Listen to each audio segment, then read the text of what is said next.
took the quality of the pizzazz of your presentation to the next level was the use of anaphora. What is anaphora? Anaphora is when you use short sentences or pauses or clauses to explain the same thing using them in three different consecutive ways. When you began by saying, did you know, did you know, did you know, and you did that 3 times, that's an anaphora, which raised the quality of your speech. Well done. I'm also going to appreciate you. You did not forget when you had used that dramatic opening to acknowledge your audience, and then you came back to protocol, which is appropriate.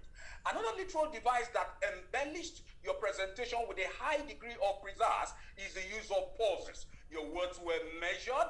You allowed your audience to sink in what you had said the last time before you move on, and that was brilliant. I must also commend you for your rich content in this scientific and technical information you delivered to us on climate change. Well done. And I must commend you for the way you creatively worked your title, that is, you can play your part, into your presentation. You did not just work it into your presentation, then you began to use what we call the power of repetition.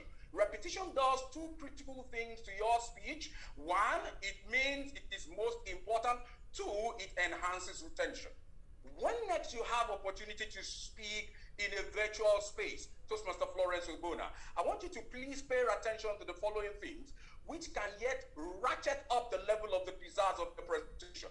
I would appreciate you, in addition to revealing your face and your hair and your pair of glasses, you want to reveal up to your chest level so that we can see more of you. You asked me to look for 5 critical things in your speech: your use of space and your vocal variety. Whilst you're delivering in a virtual space, you're limited by the frame. So I will suggest to you to look at delivering the speech again in a face-to-face session. Your use of gestures could be better in a virtual space, but I must commend you for a great introduction, a dramatic conclusion, and then you were clear as you asked me to look out for. Your speech reminded